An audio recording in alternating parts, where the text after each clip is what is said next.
અમદાવાદ અને ગાંધીનગરમાં 10 જૂનથી 20 સપ્ટેમ્બર દરમિયાન અલગ અલગ સ્થળોએ બોમ્બ બ્લાસ્ટ કરવાની ધમકીભર્યા ઈમેલ મળવાના મુદ્દે હવે રાજ્યના પોલીસ વડા GS મલિકનું નિવેદન છે તે સામે આવ્યું છે। જી હા, બુધવારે જુદા જુદા ઈમેલ આઈડી પરથી મોકલવામાં આવેલી આ ધમકીઓ CM ઓફિસને બપોરે 1:11 વાગ્યે, AMC ઓફિસને બપોરે 3:11 વાગ્યે અને RSS કચેરીને 5:11 વાગ્યે બ્લાસ્ટથી ઉડાવી દેવાનો ઉલ્લેખ કરવામાં આવ્યો હતો। હવે આ ધમકી ખાલિસ્તાન નેશનલ આર્મીના નામથી અપાઈ હતી।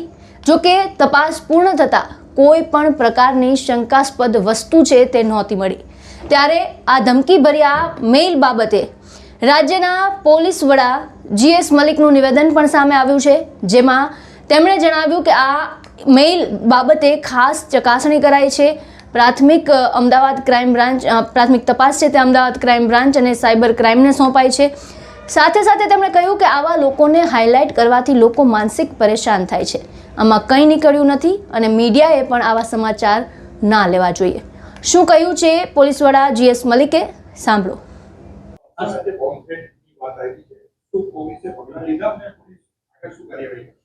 જે બોમ્બ થ્રેટના જે આજે CM ઓફિસ, અમદાવાદ મ્યુનિસિપલ કોર્પોરેશનના પટેલ ભવન છે અને RSS ઓફિસના એક બોમ્બના થ્રેટ આવેલા હતા, મેલથી આવેલા। પોલીસે જે એમે પ્રોટોકોલ મુજબ હોય છે બોમ્બ ડિસ્પોઝલના સ્ક્વોડ મોકલવાનું, બધું ચેક કરવાનું, BDDSની ટીમે આ બધું કર્યું। પણ હું એક ખાસ આ કહેવા માંગુ છું કે આ કોઈ માણસ કંઈથી કોઈ VPN યુઝ કરીને કંઈ આ રીતે મેલ કરે અને એને એટલું બધું હાઇલાઇટ કરવામાં આવે છે, તો આ ખરેખર ઘણા બધા યુરોપિયન કન્ટ્રીઝમાં આવાના તો ન્યૂઝમાં જ નથી લેતા, કેમ કે આજે એટલો બધો એને હાઇલાઇટ કરવામાં આવે તો આ એવા લોકોને એને એન્કરેજમેન્ટ મળે। મારી તો આપને અત્યારે હું આ રિક્વેસ્ટ કરું છું કે આ રીતે કોઈ બોમ્બ થ્રેટની મેલ આવે એને ખરેખર તો તમારે કોઈ ન્યૂઝ જ નહીં કરવું જોઈએ, આપવું જોઈએ। એ તો લોકો પેનિક નહીં થાય અને પછી આવા જે માણસ છે, જે બદમાશ કંઈ બેસ્યા છે, એ લોકોને પ્રોત્સાહન નહીં મળે।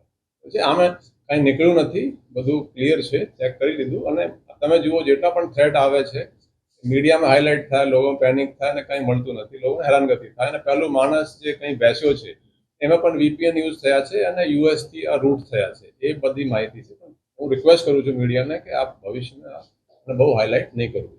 સર, અમદાવાદ ગુજરાત સહિત બીજા જે રાજ્યો છે એમાં પણ થ્રેટની એ તમામની જો વાત કરું કે આપણે અહીંયા તો પ્રોસિજર પૂરું કરી લીધું, બીજા ગયા છે ત્યાં પણ એ પ્રોસિજર થતા હશે, પણ આ હાઇલાઇટ કરવા તો યથાવત નથી। મારો તો અત્યારે આ મુદ્દો છે। આજે जो एक मेल आया था कि बॉम्ब थ्रेट का के एक CM ऑफिस का और एक अहमदाबाद म्यूनिसिपल कॉरपोरेशन ऑफिस और RSS ऑफिस, उनको बॉम्ब थ्रेट एक आया था कि एक को 1:11, एक को 3:11 और 5:11 पर शाम को बॉम्ब एक्सप्लोड करेंगे।